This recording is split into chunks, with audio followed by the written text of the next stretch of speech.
এখন আপনাদেরকে হাতা কাটিং করে দেখাবো। এখানে হাতা কত আছে, 6.5 ইঞ্চি।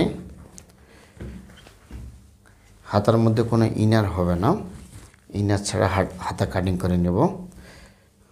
একটা একটা করে হাতা আমরা ভাঁজ করে নেব। প্রথমে একটা ভাঁজ করে নেব। এই হাতাটা প্রথমে আমরা দেখেন, সহজে দেখেন, এভাবে সুন্দর করে হাতাটা ভাঁজ করে নেব। আরেকটা হাতা সেমভাবে এই যে এরকম করে ভাঁজ করে নেওয়ার পরে এটাকে মাঝখানে ধরে এরকম আবার ডবল করে নেব। এই যে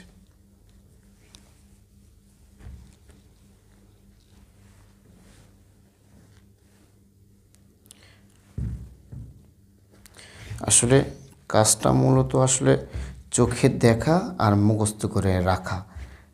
কারণ ভালোভাবে যদি আপনাদেরকে আমরা মেন বিষয়গুলো যদি বুঝিয়ে দিই এবং মেন বিষয়গুলো যদি আমরা দেখে দিই, অবশ্যই আপনারা সুন্দর করে কাটিং করে নিতে পারবেন। কারণ অনেকে আসলে আপনার ফার্স্ট মোশন দিয়ে আপনাদেরকে দেখায়, আসলে ফার্স্ট মোশন দিয়ে কোনো কিছু আসলে শেখা সম্ভব না।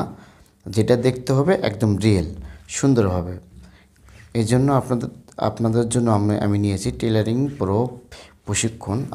আমরা এই চ্যানেলের মধ্যে সুন্দরভাবে এবং ভালোভাবে বুঝিয়ে দিই যে আপনারা কীভাবে শেপগুলো দিতে পারবেন। কারণ কোনো কামিজের বা ড্রেসের মেন যে বিষয়টা হলো সেটা হলো শেপগুলো যদি না সুন্দর করে না দিতে পারেন তাহলে কোনোভাবে জামা বা ড্রেস ফিটিং হবে না। তাহলে হাতার লম্বাটা আপনাকে কত দেখিয়েছি, হাতার লম্বা হলো 16 ইঞ্চি। এই হলো 16 ধরতে হবে। এই 16 ইঞ্চি, হাফ ইঞ্চি সেলাইয়ের জন্য। ওখানে আমরা কাটিং করে নিয়েছি 6.5, বডিতে আছে 6.5, এখানে দিব 6.5, 2 সুতা বেশি, এখানে দিব 9.5 ইঞ্চি। তারপরে শোল্ডার ডাউন, এখানে আমি শোল্ডার ডাউন দিয়েছি 3 ইঞ্চি। তারপরে সুন্দর করে শেপ কাটটা দিয়ে এভাবে শেপটা দিয়ে নিতে হবে। তারপর সুন্দর করে এভাবে কাটিং করে নিতে হবে।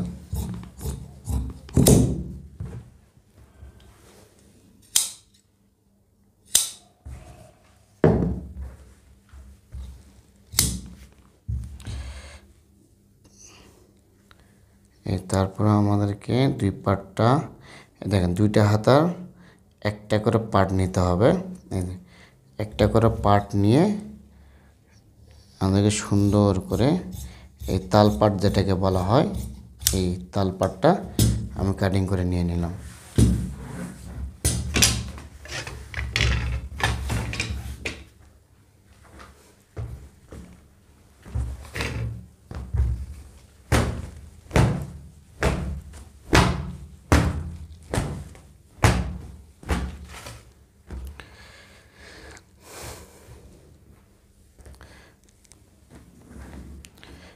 তাহলে আপনাদেরকে আমি যে মাপটা দেখিয়েছি সে মাপ অনুযায়ী এই লেহেঙ্গার ইনার কিভাবে কাটিং করতে হয়, লেহেঙ্গার ব্লাউজের জন্য বা টপসের জন্য কিভাবে কাটিং করতে হয় এবং কিভাবে ইনারটা কাটিং করে নিতে হয় এবং কিভাবে মেন আস্তরটা কাটিং করে নিতে হয়, পুরোটাই আপনাদের সাথে আমি শেয়ার করছি। ভিডিওটা যদি ভালো লেগে থাকে অবশ্যই শেয়ার করতে ভুলবেন না। আর যারা এখনও ইউটিউবে সাবস্ক্রাইবার করে নাই তারা অবশ্যই আমার চ্যানেলটা সাবস্ক্রাইব করে রাখবেন। ধন্যবাদ আপনাদেরকে সবাইকে আপনাদেরকে ধন্যবাদ।